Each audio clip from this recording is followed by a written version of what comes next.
Did I say massive visible changes? A week ago I wrote an article entitled 2011, A Year of Massive Visible Changes. Little did I know when I wrote that article just how quickly those changes would appear in my own life. It was on that same day that I received the notice from the bank's lawyer that they had filed a new motion, which I responded to and posted on my website. Then, 2 days ago, I wrote another article entitled Moving the Immovable Object. This will be the 4th posting of my writing in 8 days. I just checked the statistics for my website. Wow!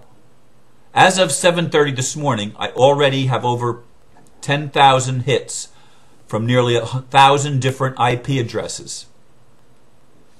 Let's put that into perspective. The most hits I have ever received in a single month since my website began was 14,000. I don't think I have ever had a month in which there were 13,000 hits, and perhaps 6 or 7 in which there were more than 12,000.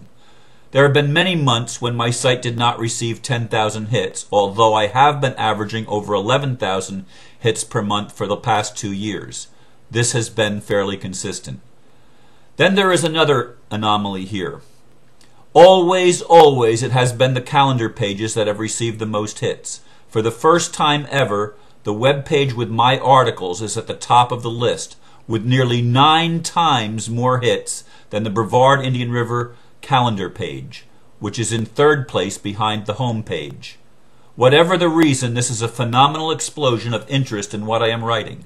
I am not exactly sure what it means, but it staggers my imagination. I wonder, is it finally time to shine my light more brightly?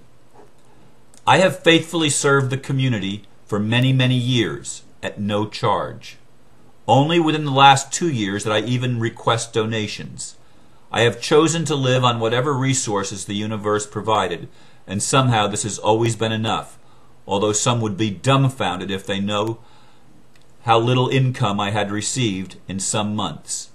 Of course, I have to thank Dr. Mary Horgan from the bottom of my heart and soul. She was the one who believed in me when there were times I had trouble believing in myself. If I've ever met a human being with saintly qualities, she was it. Rarely did I ever hear her complain, even towards the end of her life when she was experiencing severe pain. Rarely did I ever hear her criticize other people, with 2 exceptions. She did not appreciate people who tried to tell her what to do, and there were 2 ladies who fell into that category. She did not like their meddling in her affairs, and one was the plaintiff in the lawsuit. Aside from those, I cannot remember her criticizing anyone, and we had many conversations. Since her death in February 2005, and with the advent of the lawsuit, there have been at least 2 people that told me she did me no favor by asking me to become involved in the creation of her trust, even though she often said that I was like a son to her. There were times of frustration and fear when I felt that way as well. However, I have not felt that way since late last spring. In fact, I recognize that she gave me the greatest gift anyone could have ever given me. I do not mean the house that I live in or the personal effects that she left to me. I mean the lawsuit. Don't get me wrong. I'm fairly certain that she did not foresee the lawsuit coming. Had she done so, I'm sure she would have tried to protect me. In fact, had I seen it coming, there are a couple things that I would have done differently to protect myself better. Nevertheless, it is what it is, and being forced to learn the law and the way the world works has been the most empowering thing I've ever experienced in my life. I wrote about this in the article 2 days ago, and other articles before that, so I will not belabor the point again. Reestablishing the republics. One of the massive visible changes I expect to see in 2011 is the reestablishment of governmental sovereignty as well as individual personal sovereignty. Many people may rightly ask, has not our government always been sovereign? No. The United States sovereignty was stolen nearly 100 years ago by an elite cabal of international bankers. In setting up the Federal Reserve, U.S. sovereignty was lost and the Republic was put on mothballs. The cabal of bankers literally owned our government. It became the best government money could buy, and it no longer served the people. From that time to the present, it serves the interest of the powerful and wealthy cabal. With the awakening, that will change. Competition and service to self that is exemplified in the attitude of the elite will give way to an era of cooperation and service to the greater good of humanity. It's already happening. There is currently a group of people, mostly Christians, that are working diligently to reestablish a transition government based on the Constitution. This is a peaceful revolution based on common law, using lawful means to overturn the coup d'etat by the bankers. Leaders are volunteering to fill vacated offices in the Republic of the United States of America, as well as the states of the Union. No, these vacancies are not being filled by elected officials. Again, they are volunteers. What impresses me most about the interim president, Mr. Tim Turner, is that he recognizes and admonishes his followers that freedom cannot and must not be limited by ideology, not even solely Christian beliefs. For it to have any hope of success, this viewpoint is imperative. We certainly do not need the establishment of a theocracy.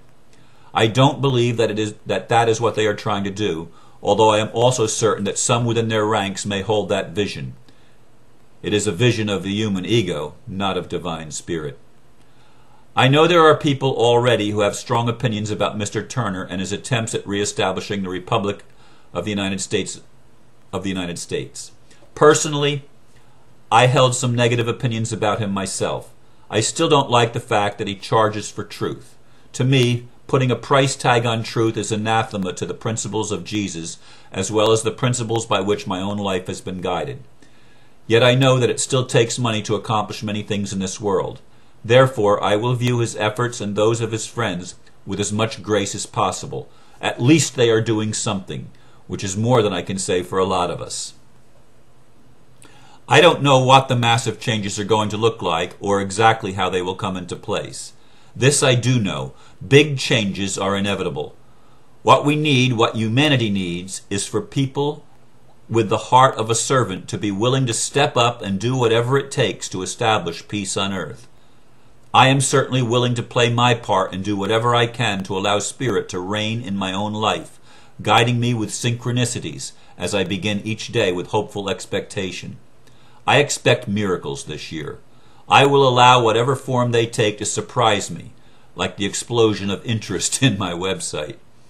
I encourage each person who reads this to be willing to open your mind, your heart, and your life to whatever you call the divine. We have the opportunity before us to move with a flow that is greater than any of us individually. That flow is both creative and evolutionary. It is life itself, creating a mutation in the manner in which our soul expresses itself in our physical reality. I don't believe any of us know exactly what form or process this will take.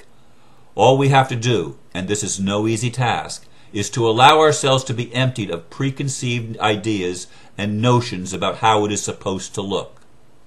An ancient sage once said, "As long as you are full of your own ideas, you'll never get anything else in. Be empty and ask that you be filled with divine spirit." I close with another famous quote, this one by Albert Einstein. "We can't solve problems by using the same kind of thinking we used when we created them."